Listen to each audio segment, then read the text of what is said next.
여야 1위 주자 첫 충돌, 역사 왜곡 공부하세요. 여야의 유력 대권 주자 이재명 경기지사와 윤석열 전 총장이 처음으로 충돌했습니다. 과연 그 이유는 뭘까요? 김은미 기자. 네. 그 이유는 뭔가요? 네, 바로 이재명 지사의 이 발언 때문이었습니다. 대체 어떤 발언이었냐? 이재명 지사 지난 1일 이 정식으로 대선 출마 선언을 했었던 날 자신의 고향인 경북 안동을 찾았었습니다. 네. 여기서 한 얘기가 이 대한민국이 친일 세력을 청산하지 못하고 미 점령군이랑 합작을 해서 이 나라의 출발이 깨끗하지 못했다라는 이런 취지의 발언을 했는데 이게 연일 논란이 되고 있는 건데요. 이 미국이 점령군이었다라는 이 표현이 계속 논란이 되니까 이재명 지사 이렇게 얘기를 했습니다. 그 얘기 같이 들어보고 오시죠. 해방 후에 미군이 38선 이남을 점령했던 사실은 역사적 사실이고 또 이승만 대통령도 썼던 표현이고 미군 본인들이 스스로 자신들을 점령군이라고 표현했고 조약에 의해서 주둔한 현재의 미군하고 당시에 점령군으로서 대한민국 정부가 수립되기 이전에 대한민국의 한반도에 주둔했던 미군은 성격이 완전히 다릅니다. 네, 미군은 점령군이 맞다. 이것은 역사적 사실이다라고 이제 자신이 처음 얘기했었던 이 발언, 이 주장을 굽히지 않았는데요. 네. 그러다 보니까 이 이재명 지사의 발언에 대해서 윤석열 전 총장 이 자신의 SNS에 이렇게 반박을 했습니다. 이 셀프 역사 왜곡은 절대 용납할 수 없다라는 내용이었는데 네. 온 국민의 귀를 의심케 하는 주장이다. 이재명 지사의 언행은 우리 스스로의 미래를 갉아먹는 일이다라고 비판을 했습니다. 그러면서 이 대한민국이 수치스럽고 더러운 탄생의 비밀을 안고 있는 것처럼 지금 말을 하고 있다라면서 국정 최고 책임자인 대통령 그리고 청와대가 어떤 입장 표명이 없다는 게 더 충격이다라고 강하게 공격을 했습니다. 그러니까 이제 이재명 지사가 안동을 가서 미군에 대해서 이제 점령군이라는 발언을 했고 여기에 윤석열 전 총장이 미군은 점령군, 소련군은 해방군이라 황당무계한 망언을 이재명 지사도 이어받았다. 이렇게 반박을 한 거군요. 자, 이 반박 듣고 이동석 기자, 이재명 지사 또 얘기 없어요?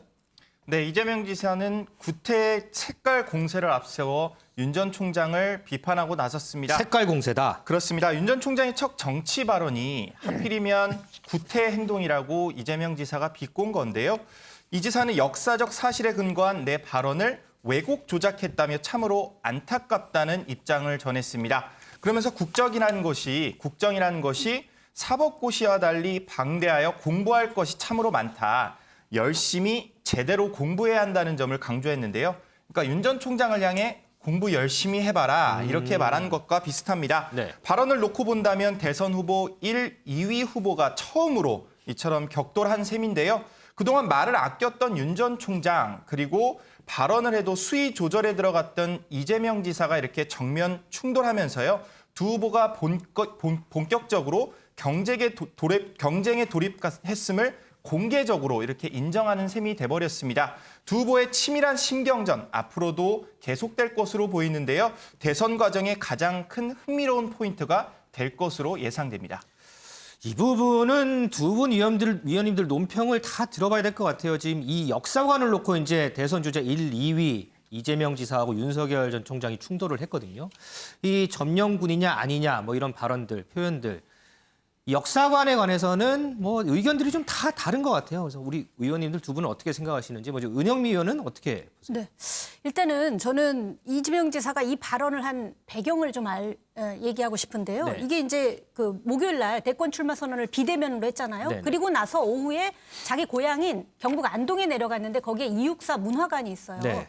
그러니까 이제 거기서 굳이 이제 윤석열 총장 측에서는 지지층 결집을 위해서 이런 발언을 했다. 한마디로 반일 감정을 자극하기 위한 것이다라고 얘기하지만 제 생각에는 264 문화관에 갔으니까 항일 독립 정신을 이제 강조하기 위해서 평소에 자신의 역사관을 얘기하다 보니까 이렇게 일부러 여기에 불을 붙이려고 했다기보다는 얘기한 게 아닌가 이런 생각이 들어요. 왜냐면은 굳이 경북 안동에 가서 좌파, 한마디로 진보 진영 역사관을 강조해서 반일 감정을 자극할 게 이유가 뭐가 있겠습니까? 굳이 그쪽에 가서 보수층을 오히려 끌어들이려고 갔을 텐데 그래서 아마 의도하지 않은 역사관 논쟁이라고 생각을 하고 그렇다면 이제 이재명 역사관이 잘못된 거냐라고 봤을 때 저는 학술적으로는 틀린 말은 없어요. 그때 학술적으로. 8.15 그 해방 이후에 미군도 점령군이었고 소련군도 점령군이었습니다. 용어로 보면 네.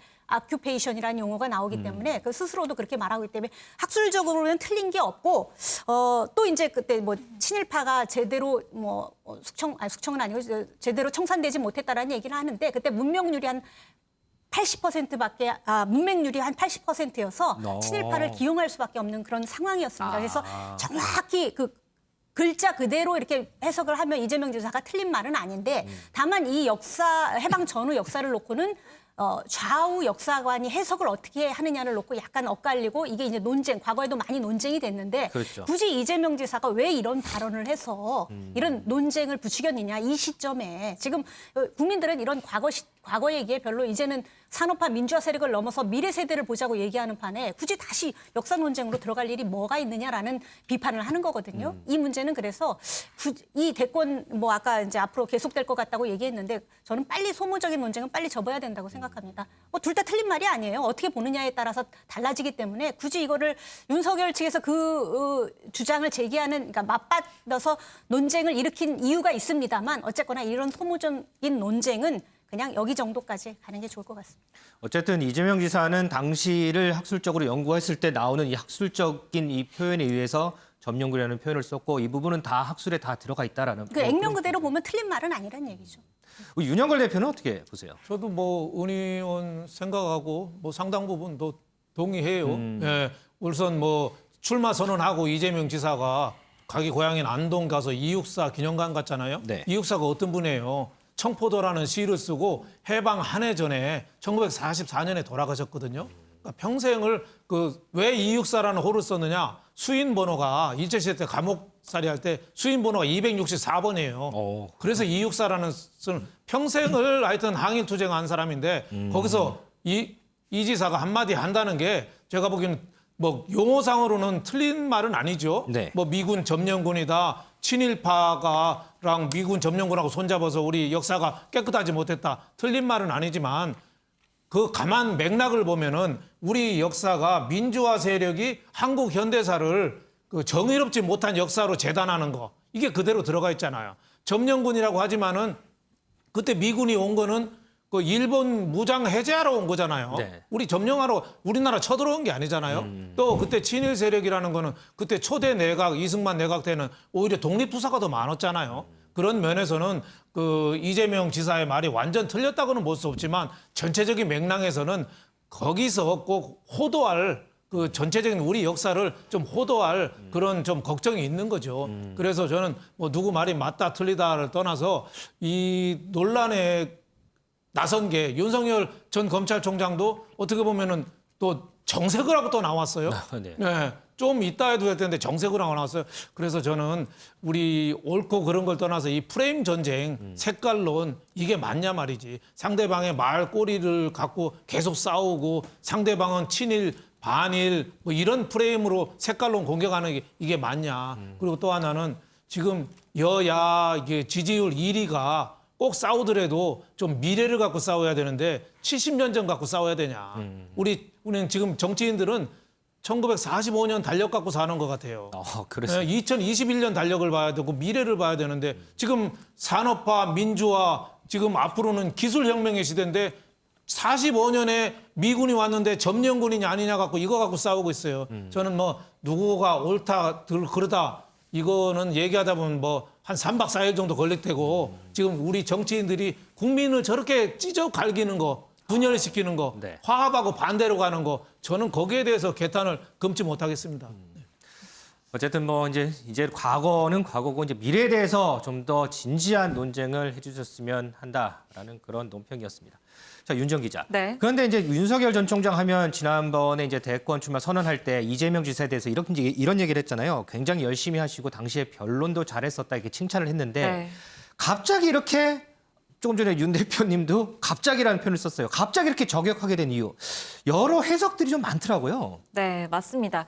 그게 지금 대선 출정식이 불과 일주일 전의 일인데 그렇죠. 그 일주일 전엔 덕담을 했다가 지금은 정면 대결 기조로 지금 전환이 됐는데요. 여기에 대한 대체적인 평가는 일단 윤 전 총장이 이딴 악재로 인해서 위기에 처한 상황에서 이 국면을 전환하기 위한 것이라는 평가들이 나오고요. 오. 또 일각에서는 윤 전 총장이 이 지사에게 말려든 것이다라는 평가를 내놓기도 합니다. 말려들었다고요? 네, 장성우 건국대 미래지식교육원장의 이야기인데 이 실용주의자나 젊은 사람들은 역사 문제에 관심이 없다라면서 이 역사는 말 한마디로 몇십만 표가 날아갈 수 있어서 조심스러운 문제인데 이재명이 던진 화두를 윤석열이 말려들었다라고 본 겁니다. 다만 권성동 의원의 경우에는 이 지사의 공격에 대한 맞대응 성격이면서도 이 대선 승리로 가기 위해 필수적인 중도 확장 전략의 일환이라고 평가했습니다. 자, 은영 위원님. 네. 일주일 전만 해도 그렇지 않았던 윤석열 전 총장 일주일 만에 싹 바뀌었어요. 조금 전에 이제 윤재원 기자가 여러 가지 이제 해석들에 대해 설명을 해줬는데 글쎄 우리 은 의원님은 어떤 의도에서 윤석열 전 총장이 일주일 만에 싹 바뀌어서 이렇게 저격을 했다 이렇게 보시나요? 금요일 날 장모 판결이 났잖아요. 네. 장모님 그 요양급여 부정수급 혐의로 징역 3년 그리고 법정 구속됐어요. 그렇죠. 유죄가 나올 거라고 대부분은 예상을 했습니다만 법정 구속되리라고는 아마 많은 사람들이 예상을 못했던 것 같아요. 그날 윤석열 전 총장이 원래 전원 정치 그만두겠다고 했다가 일부 아침에 일정을 비공개로 하고 나중에 영상을 공개를 했었잖아요. 네네. 그게 김영삼 대통령 기념관이었나요? 아, 네. 거기 도서관 거기 갔다가 그러다가 이제 그러니까 한마디로 이제 처가의 의혹에 대한 검증이 본격화된 거예요. 그러니까 굉장히 지금 전전긍긍하고 있고 수세 국면에 몰렸는데 때마침 이재명 지사의 그 미군 점령군 발언이 마침 이제 소재가 나온 거죠. 그래서 여기서 수세에 계속 몰리면은 주말 거쳐서 월요일도 아마도 이 윤석열 전 총장 장모 의혹, 처가 검증 요 문제가 아마 월요일 날도 이슈가 계속됐을 수도 있습니다. 그런데 여기서 오늘까지도, 네. 끊어준 거죠. 수세를 국면 전환을 하기 위해서 아까 윤지영 기자도 말을 잘했는데 국면 전환을 하기 위해서 끊어주기 위해서는 소재를 가지고 맞붙어야 돼요. 그래서 이재명 지사의 미군 점령군 발언을 거세게 맞대응함으로써 이슈 전환을 한 거죠. 이슈 전환하면서 국면 전환 카드로 삼은 거죠. 그러면서 이재명 지사가 여권의 일강인데 내가 그 대항마다라는 거를 아주 강하게 맞붙으면서 이재명의 대항마는 나야. 그러니까 이 양강구도라는 걸 보여주면서 또 보수층을 결집하는 효과도 노린 거고 국면 전환과 보수층 결집. 네. 그런데 다만 이게 지금 이 이념 논쟁이라는 게요. 색깔론이에요. 색깔론. 철진한 색깔론이라고 다들 얘기하기 때문에 네.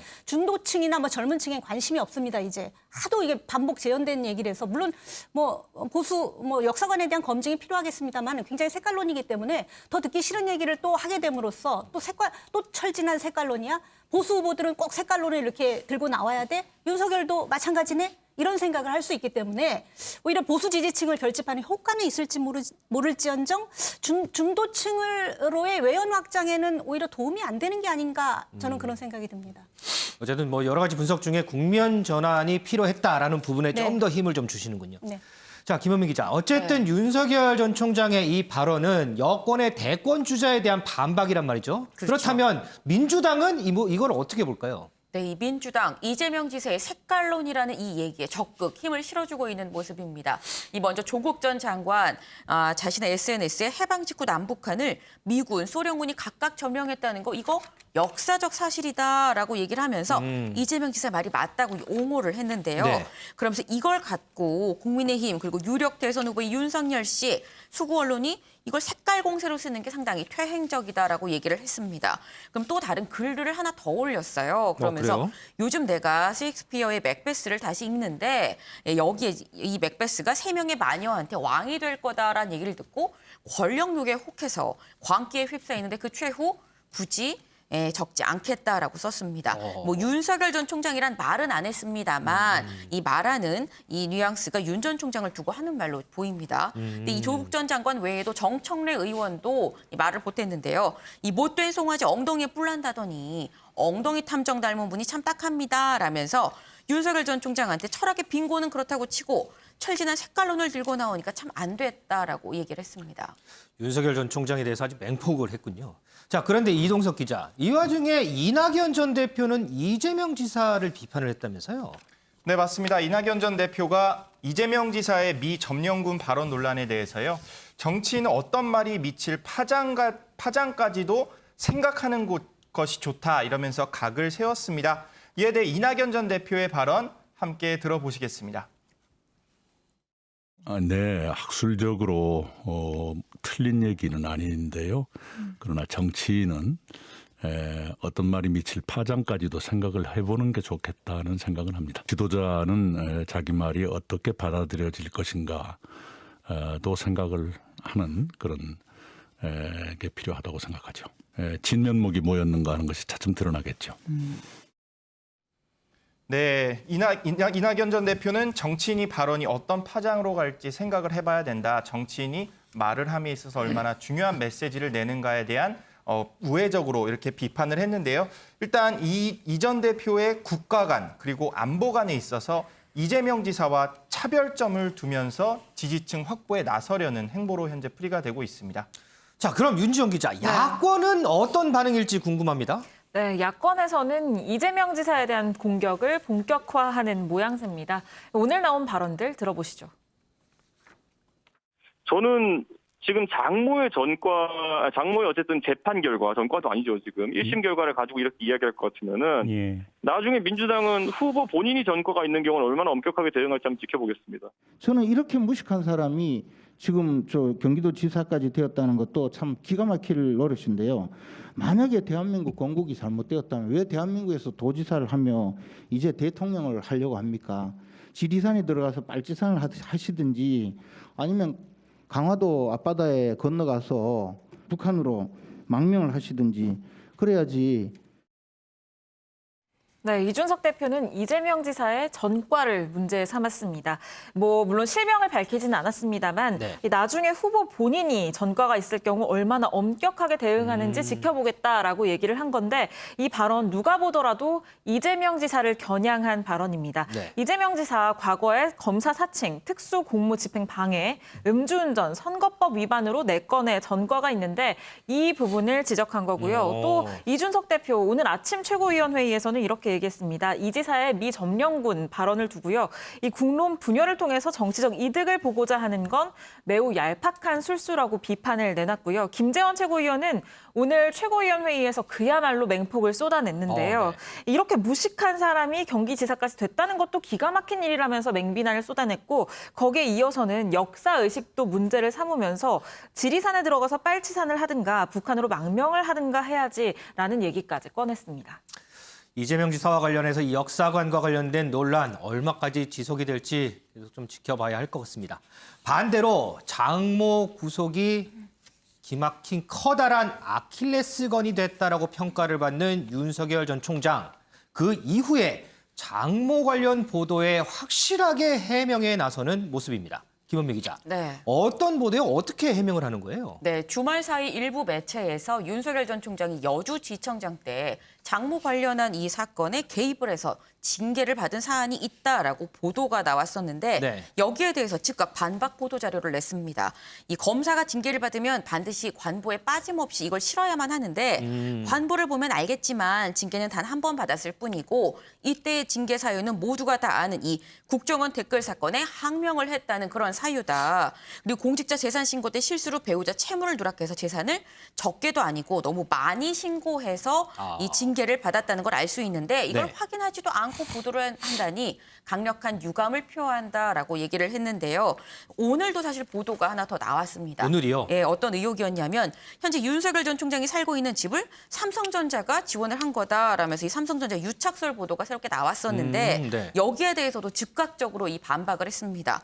이 해외 교포였던 삼성전자 엔지니어가 국내 거주지를 마련하려고 보다가 우리 집을 본 거고 그 집에 대해서 전세 계약을 체결했을 뿐인데 왜 계약자가 삼성전자인지는 이 사람이 이 엔지니어가 해외 교포였기 때문에 삼성전자가 그걸 지원해주면서 삼성전자라고 이 계약서에 쓸 수밖에 없었고 전세가 다 끝난 뒤에 돈도 다 돌려줬다 때문에 아무런 문제가 없고 인사청문회 때도 나왔던 일이다라고 적극 해명을 했습니다. 이제는 대응을 확실하게 하는 그런 모습이군요.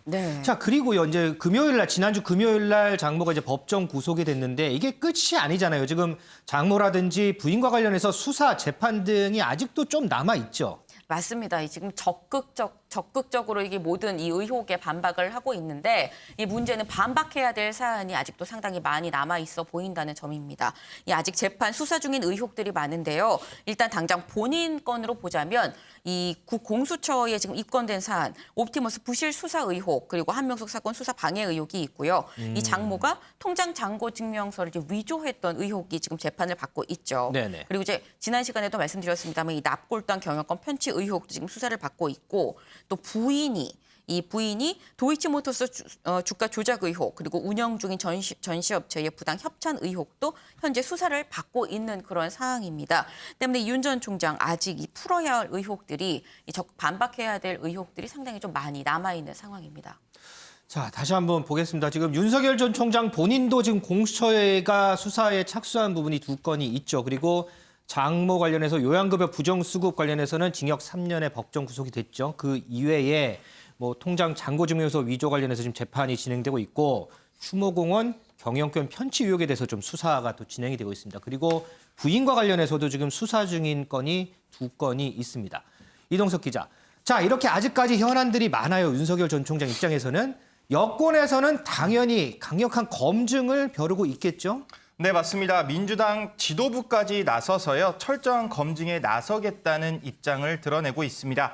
강병원 최고위원은요. 윤 전 총장의 장모만 불입 권한 경위에 대한 철저한 조사를 촉구하기도 했는데요. 과거 외압에 있었던 게 아니냐 그러면서 경찰의 수사를 계속해서 요구하고 있습니다. 민주당 내부에서도 쓴소리가 이어졌는데요. 이와 관련된 발언 함께 들어보시죠. 그 당시에도 검찰에 몸담고 있었던 윤 전 총장의 뭔가 영향력이 있었던 것 아니냐. 의아한 거죠. 이번에 나온 판결문을 봤을 때는 도저히 이런 일이 있을 수 없을 것 같은데 그런 일이 일어난 거예요. 그러면 그런 일이 일어난 배경이나 이런 부분에 있어서 한간이 갖고 있는 의혹들. 아까 말씀드렸지만 당시 검찰에 있었던 윤 전 총장의 영향력이 있었던 것 아니냐라는 이런 의혹들에 대해서 답을 할 차례가 됐다라고 보는 거죠. 우리나라는 연좌제 없습니다. 다만 정치인의 도덕적인 어떤 부분을 평가할 때 그리고 그 사람이 어떤 주변을 잘 관리하고 정돈한 능력에 대해서 평가할 때 이런 부분은 항상 저희가 중요한 기준으로 판단해 왔다는 거죠. 연좌제는 없습니다. 네, 이낙연 전 대표는 윤석열 전 총장이 붕괴하고 있다고 직감을 했다면서 비난 수위를 높이기도 했는데요. 출마 선언을 한 지 며칠 되지 않아 민낯이 드러났다. 그러면서 오래 버티지 못하는 것 아닌가 생각한다면서 각을 세우기도 했습니다. 윤지영 기자, 지금 민주당 내부에서도 이런 얘기가 나와요. 그렇다면 소위 윤석열 저격수를 자처한 추미애 전 장관도 가만히 있지는 않았을 것 같아요. 네, 맞습니다. 이 추 전 장관도 저격을 이어가고 있는데요. 어제 관련 발언이 나왔습니다. 먼저 듣고 이어가시죠. 네, 그런 점의 또 책임도 느끼지만 그러나 검찰권을 남용하고 또 제 식구 감싸기, 측근 감싸기가 극에 달해서 지휘 감독권자로서는 당연히 불가피하게 했었어야 됐던 일이고요. 검찰총장이 사실은 사법부를 속인 거나 마찬가지입니다. 정치 중립 의무 위반만 하더라도 그 당시에 정치할 것이냐라는 국회 물음에 있어서도 본인은 주요 언론 사저도 다 만나고 어떤 특활비를 사용하면서 정치 활동 버금가는 그런 자기 주목도를 높이는 활동을 분명히 했었고요. 법원에서는 그 사회봉사가 꼭 정치라고 단정할 수가 없다. 정치에 대한 의사도 물었는데 본인이 답변을 회피했던 것이죠. 그리고 지금 정치를 바로 하고 있는 것이죠. 그러면 그 당시 사법부 판단이 너무 성급했다. 네, 추미애 전 장관, 윤 전 총장에 대한 징계가 무산되고 대통령이 사과까지 한 것에 대해서는 책임을 느낀다고 답했습니다. 다만 징계위의 판단은 옳았다는 취지의 발언을 이어갔는데요. 이 대표적인 근거로 든 것이 바로 정치 중립 위반입니다. 이 지난해 10월 국정감사에서 윤석열 전 총장 정계 진출에 대해서 이렇게 답을 했습니다. 퇴임 후 국민을 위해서 봉사할 방법을 생각 중이다라고 얘기를 했는데, 근데 여기에 대해서 이 법원은 징계 당시에 이 윤 전 총장이 퇴임 후에 봉사하겠다는 발언을 정치라고 단정할 수 없다고 봤는데 지금 정치를 하고 있기 때문에 이 당시 사법부의 판단이 너무 성급했다라는 지적을 내놨습니다. 장모 구속으로 위기를 맞았다는 평을 받는 윤석열 전 총장. 그렇다면 이 부분이 과연 여론조사에는 어떻게 반영될지 이 부분도 상당히 궁금해집니다. 김원미 기자, 네. 장모 구속 이후에 나온 여론조사 결과가 있죠. 네, 맞습니다. 지난 3일 이 여론조사 업체 P&R이 실시한 여론조사를 보면 윤석열 전 총장 49.8%의 지지를 받았습니다. 네. 그다음에 이재명 지사는 41.8%. 이 두 사람 이 8%포인트의 차이인 건데요. 이 오차 범위를 넘어서는 이 윤석열 전 총장이 앞서는 그런 모습입니다. 네. 근데 윤 전 총장의 장모가 지난 2일에 징역 3년 그리고 이제 법정 구속이 됐었었는데 그 이튿날인 3일날 이 실시한 여론조사이기 때문에 이 법정 구속이 된 이후에 장모 사건이 선고가 난 이후에 나온 결과라고 생각을 하면 윤 전 총장의 장모가 법정 구속이 됐지만 그럼에도 불구하고 윤 전 총장이 앞서고 있는 그런 결과가 나온 건데요. 근데 이 외에 그럼 지난달 30일부터 지난 2일까지 한 여론조사가 또 하나 있습니다. 네네. 이 글로벌 리서치에서 이 한 조사인데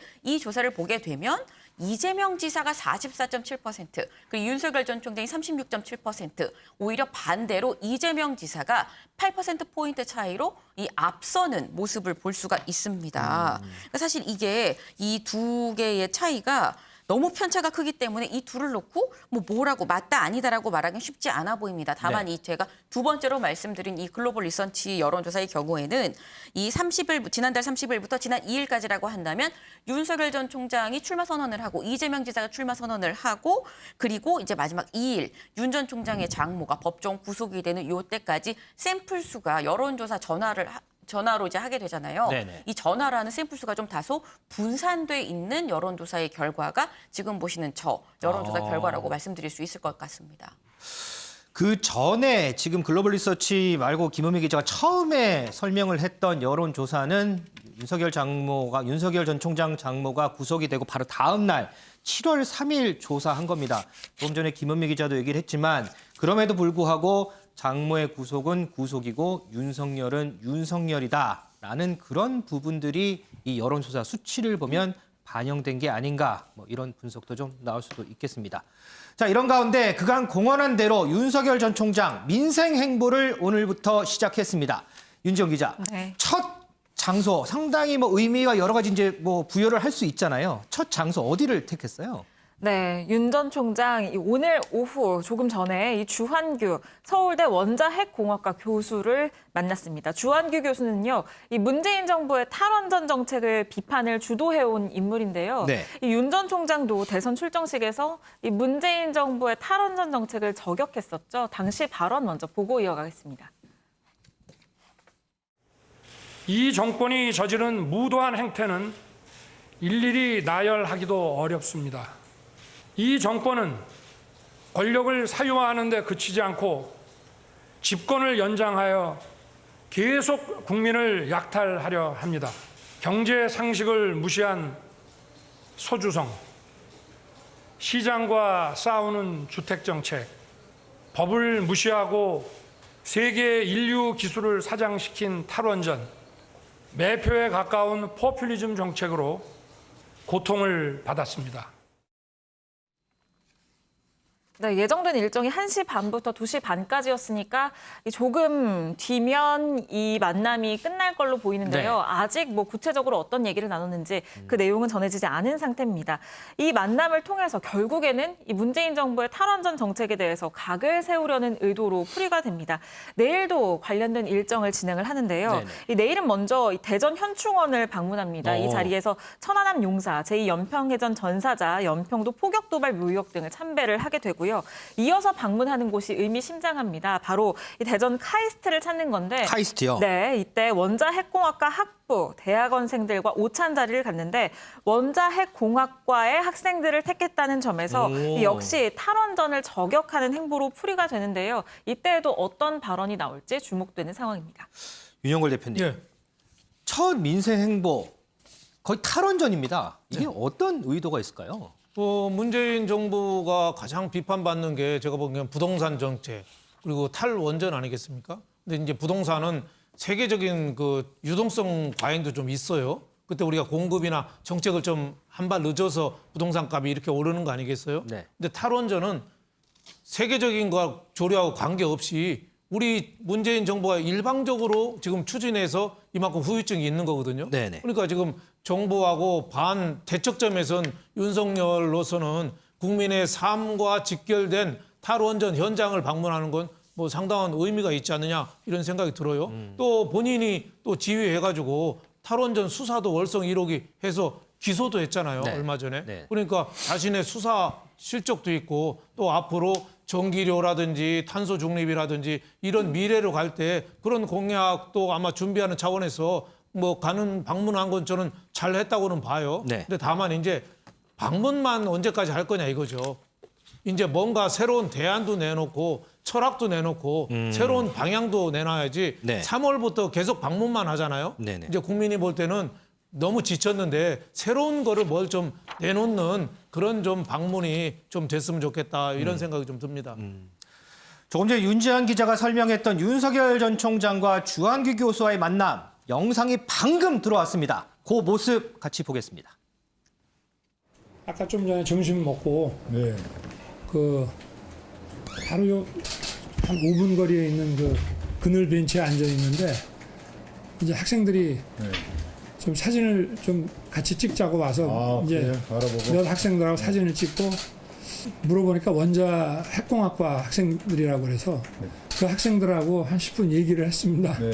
탈원전 정책이 시작이 돼가지고 부품 꿈을 가지고 이제 입학을 했다가 참 공부를 하면서 고뇌도 많았고 좀 많이 의기소침해 있기도 하고 그래서 그 학생들 얘기를 많이 들었습니다. 그래도 의외로 네. 그래도 씩씩하게 네, 이건 네. 잘못된 정책이니까 네. 바뀔 거다 이렇게 생각하는 애들이 많아요. 제가. 뭐 광화문에 나가서 1인 시위도 하고 네. 그래서 저도 당연히 바뀌지 않겠냐. 네, 모레 또 카이스트를 방문한다는데 거기서는 또 어떤 얘기가 나올지도 궁금합니다. 더불어서 윤석열 전 총장의 국민의힘 입당 문제도 상당한 관심입니다. 지난주 토요일이었죠. 권영세 의원, 국민의힘 권영세 의원과 1대1 면담을 진행했는데요. 그 모습도 같이 보고 오겠습니다. 입당을 그러면 좀 이렇게 주저하게 되신 이유가 좀 있으신지? 주저하는 거는 아니고요. 네네. 그 국민들과 또 여러분들의 의견을 제가 경청하기로 했기 때문에 그런 걸 다 하고 나서 그 기조가 바뀌고 한 건 아닙니다. 뭐 국민의힘 관계자를 만났다고 해서 바로 그게 입당 얘기가 나오는 거는 아니고 다른 데한테 좀 계획하고 계신 게 있으신지? 아니 제가 이제 그 앞으로 여러분들께 그 공개할 수 있는 일정을 사전에 공개를 해드릴 거고 하여튼 많은 분들을 좀 만나야 될 것 같습니다. 그 조속한 시일 내에 해서 정권 교체를 위해서 앞장서 주기를 바란다고 얘기를 하고 윤 전 총장 본인을 위해서도 입당하는 게 필요하다. 그 시간이 너무 늦어서는 곤란하다. 최소한 경선이 시작될 때 이전까지는 우리와 함께 하는 것을 우리는 희망한다. 뭐 묵시적인 동의라고 볼 수 있을 것 같아요. 일각에서는 윤석열 전 총장의 입당 문제에는 명분이 필요하다 이런 분석도 나오는데 과연 어떤 명분이 필요할지 이 부분도 좀 지켜봐야 될 것 같습니다.